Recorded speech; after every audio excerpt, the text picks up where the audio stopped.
Hello दोस्तों, स्वागत है आपका हमारे यूट्यूब चैनल ब्राइट एजुकेशन पर। आज हम लोग मुगल साम्राज्य यानी मुगल वंश के संस्थापक बाबर से रिलेटिव जितने भी इम्पोर्टेंट फैक्ट बन सकते हैं उन सभी को कवर करेंगे। Then let's start. मुगल साम्राज्य। मुगल वंश का संस्थापक बाबर था। मुगल वंश का संस्थापक बाबर था। बाबर ने मुगल वंश की स्थापना के साथ ही पदशाही की भी स्थापना किया, जिसके तहत शासक को बादशाह कहा जाता है। बाबर का जो शासनकाल था वो 1526 से 1530 ईस्वी तक था। बाबर का जन्म सन 1483 ईस्वी में हुआ था, फरवरी 1483 में। इसके पिता उमर शेख मिर्जा फरगना नामक छोटे राज्य के शासक थे।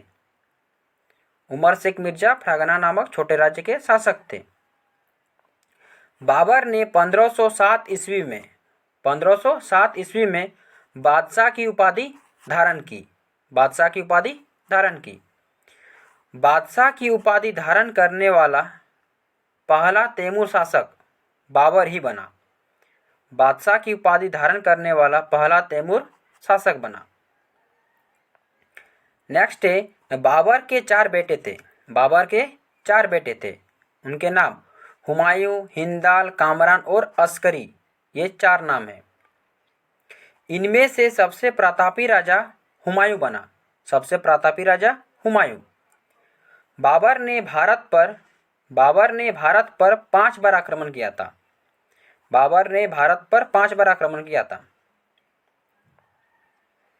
बाबर का भारत के विरुद्ध किया गया प्रथम अभियान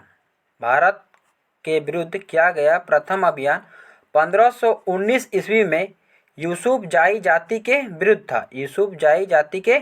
था। अगला पॉइंट है, पानीपत के प्रथम युद्ध में बाबर ने पहली बार तुगलमा युद्ध नीति और तोपखाने का प्रयोग किया।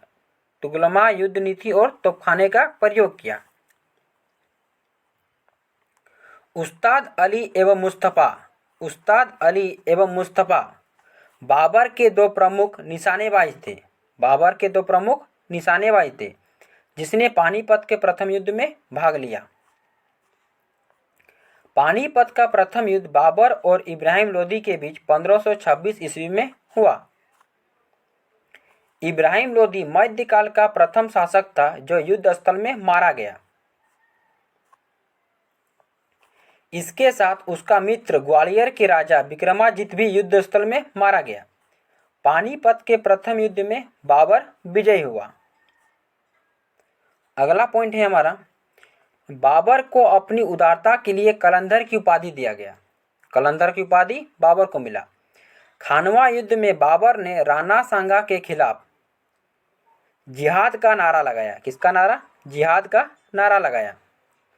युद्ध में विजय के बाद गाजी की उपाधि भी बाबर ने धारण किया।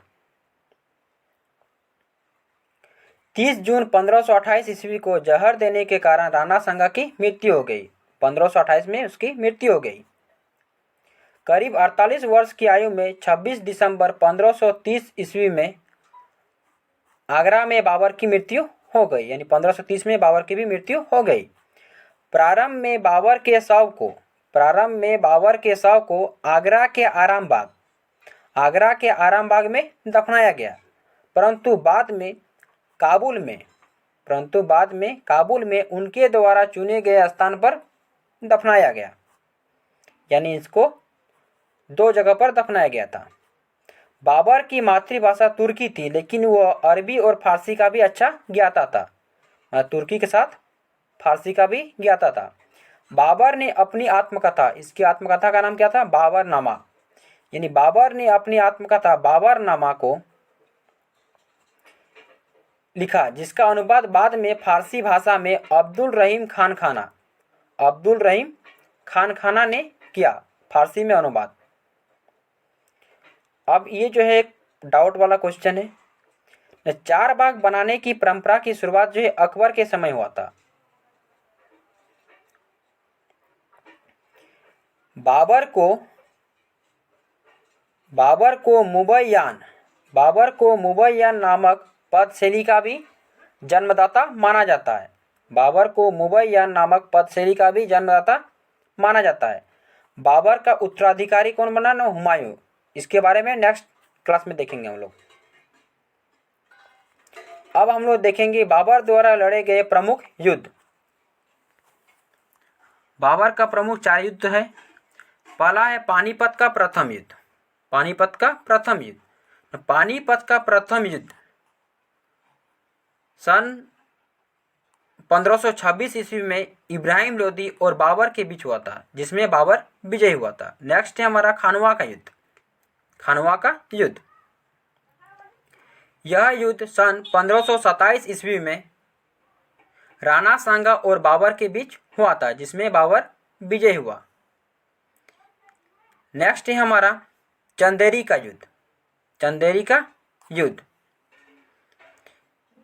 यह युद्ध सन 1528 ईस्वी में मेदिनी रॉय एवं बाबर के बीच हुआ था, जिसमें बाबर विजय हुआ था। सभी युद्ध में बाबर ही विजय हुआ था। नेक्स्ट है घाघरा का युद्ध। यह युद्ध 1529